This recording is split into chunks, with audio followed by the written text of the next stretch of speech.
Assalamualaikum warahmatullahi wabarakatuh. Selamat siang anak-anak. Kita sekarang pertemuan kedua ya. Sebelum pertemuan saya lanjutkan, mari kita berdoa dulu. Bismillahirrahmanirrahim.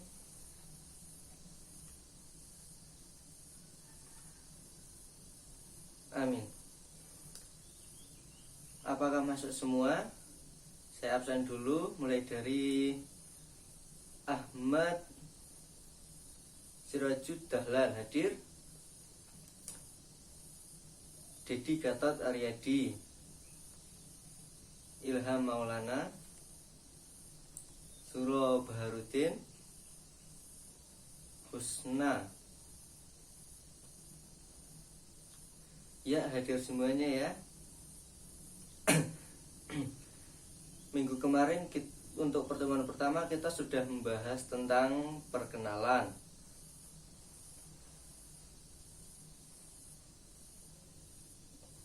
Dan saya juga sudah membahas tentang apa saja materi-materi yang akan kita pelajari untuk satu semester kedepannya.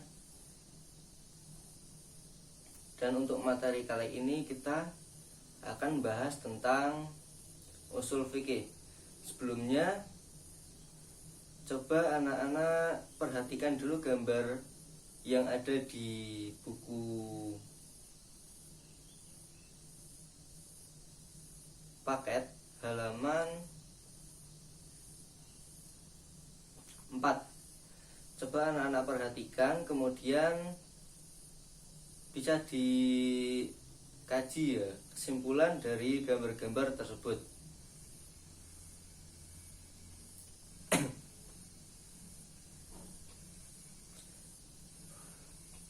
Bapak akan beri waktu 15 menit.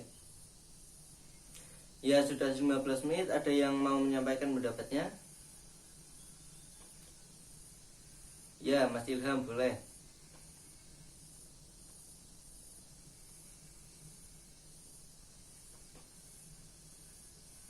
Ya, betul sekali. Gambar tersebut berkaitan dengan era sekarang ya. Dalam era sekarang banyak sekali aktivitas-aktivitas yang manusia lakukan dalam bentuk digital maupun yang tidak ya. Nah, dari aktivitas ini terdapat hukum-hukum fikih. Nah, dari hukum fikih tersebut nanti kita akan menjumpai tentang usul fikih. Coba anak-anak perhatikan PPT yang akan Bapak share. Sebentar, Bapak akan membagikan screen layar. Nah, ini PPT-nya. Ya, yang pertama yaitu fikih. Pengertian fikih secara bahasa yaitu fahmun amiqun, yang berarti pemahaman yang mendalam. Mengapa disebut fahmun amikun? Bagaimana sorof tasrif dari kata fikih tersebut? Ada yang tahu?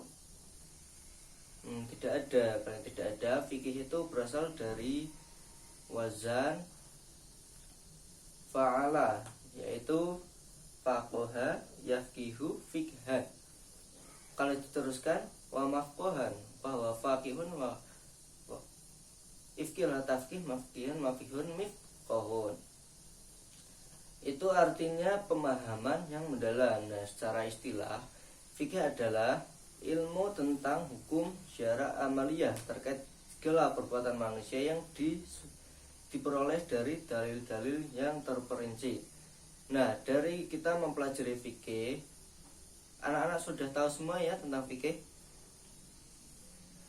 Nah, kemudian apa itu usul fikih? Bagaimana kok sudah ada fikih tetapi malah ada pembahasan baru lagi, yaitu usul fikih. Nah, untuk jurusan ilmu keagamaan ini kita akan membahas fokus tentang usul fikih. Kalau untuk fikih kan sudah kalian tahu ya, sudah kalian ketahui. Nah, dalam jurusan keagamaan ini yang sudah anak-anak pilih itu ada pembahasan tentang usul fikih. Nah, apa itu usul fikih? Usul fikih secara bahasa merupakan susunan idhofah dari dua kata, usul dan fikih, yang terdiri dari mudhof dan mudhof ilaih. Nah, artinya usul fikih yaitu pondasi ya. Usul berasal dari kata jamak, pondasi atau sesuatu yang dijadikan dasar bagi sesuatu yang lain. Berarti kalau perbedaan dari usul dan fikih yaitu ada yang tahu? Nah, boleh dipahami dahulu. Ada yang tahu? Kalau tidak saya tunjuk. Oh iya, Mas Husna, boleh? Ya, betul sekali. Kalau fikih kita mempelajari tentang hukum-hukumnya. Kalau usul fikih kita mempelajari tentang pondasinya, tentang dalil dasar dari hukum-hukum syariat tersebut ya. Nah, secara istilah, usul fikih adalah ilmu tentang kaidah-kaidah atau pembahasan-pembahasan bagi metodologi atau memahami hukum-hukum syara amaliyah dari dalil-dalilnya yang terperinci. Di situ ada penjelasannya dari beberapa ulama terdahulu tentang usul fikih ya. Intinya seperti yang saya jelaskan tadi. Nah, untuk selanjutnya objek pembahasan usul fikih ada apa saja? Bisa dibacakan? Salah satu membacakan yuk, bisa. Oh, kok diam semua? Gimana ini? Kan kalian semua jurusan agama. Ya, jurusan agama itu harus cerdas, kompetitif, kreatif. Jangan seperti jurusan lainnya ya. Kalau di aliyah jurusan agama itu menjadi panutan ya, panutan dari luar dari segi keagamaannya, karena aliyah basicnya itu keagamaan. Nah, yang paling ditonjolkan yaitu jurusan keagamaan. Silahkan bisa dibacakan salah satu, jangan diam saja.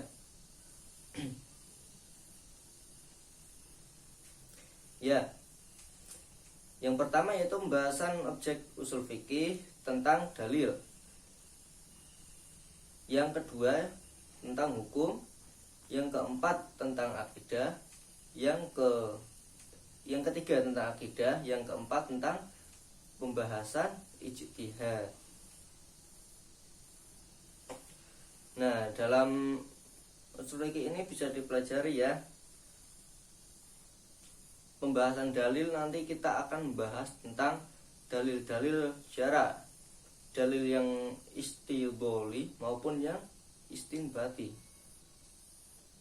Nah, untuk yang pembahasan tentang hukum nanti kita akan membahas tentang hukum taklifi dan juga hukum watai.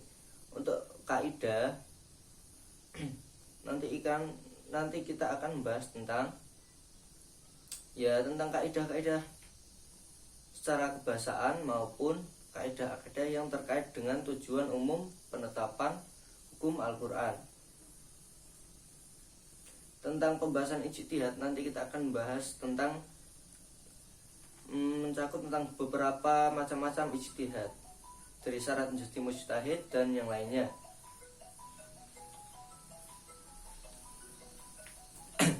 Nah, dalam tujuan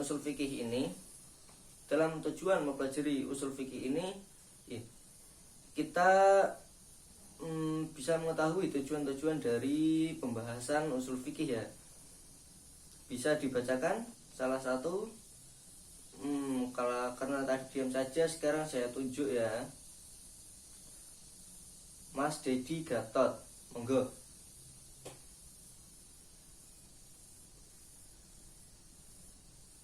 Ya, benar sekali. Tujuan dari pembahasan usul fikih yang pertama yaitu dapat menerapkan kaidah-kaidah atau teori-teori usul fikih dari dalil-dalil terperinci untuk menghasilkan hukum-hukum syara amaliyah yang ditunjukkan oleh dalil-dalil tersebut.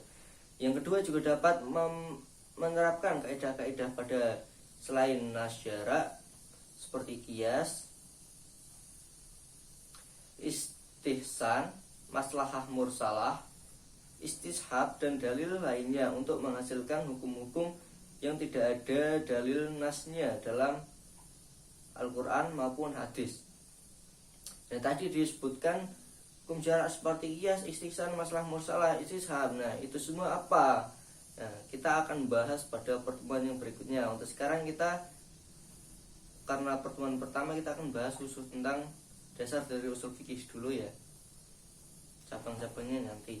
Nah, sekarang untuk manfaat. Nah, apa saja manfaat dalam mempelajari usul fikih ini? Apa yang kita dapatkan?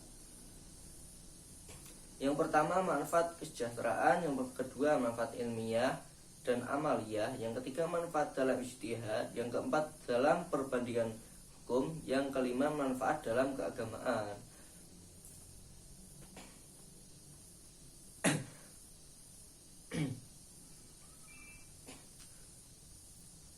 Nah,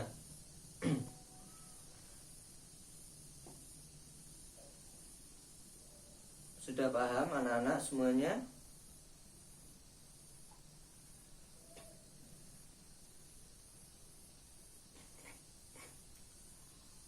Ya, sedikit-sedikit sudah paham ya. Nanti sambil dibaca kembali. Jangan malas-malasan. Kelas agama kok malas-malasan, enggak cerdas.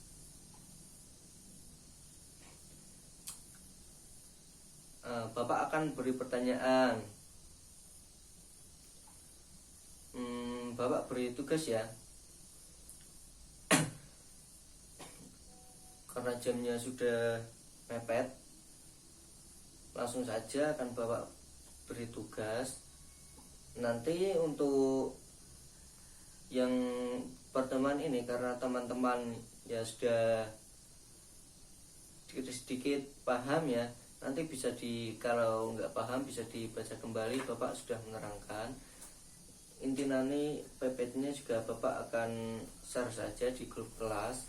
Nah, untuk tugasnya yaitu nanti kalian mencari contoh dari permasalahan hukum fikih. Nah, nanti dari permasalahan tersebut pasti ada dasarnya, dasar dari hukum tersebut, dasar yang menjadikan hukum tersebut ada dalilnya. Nah, nanti kalian cari 5 ya, misal dalil tentang ya, misal hukum fikih tentang berkurban ya. Nanti kalian bisa cari bagaimana dalil dari berkurban, bagaimana usul fikihnya. Nah, nanti kalian cari hukum-hukum tersebut 5 saja, nggak usah banyak-banyak. Nanti kalian kirim di grup WhatsApp ya. Ya, terima kasih. Bapak akhiri pertemuan kali ini dengan membaca doa kafaratul masjid bersama-sama. Bismillahirrahmanirrahim. Subhanakallahumma bihamdika asyhadu an la ilaha illa anta astaghfiruka wa atubu ilaik. Wassalamualaikum warahmatullahi wabarakatuh. Semoga semuanya dalam keadaan sehat ya. Ya.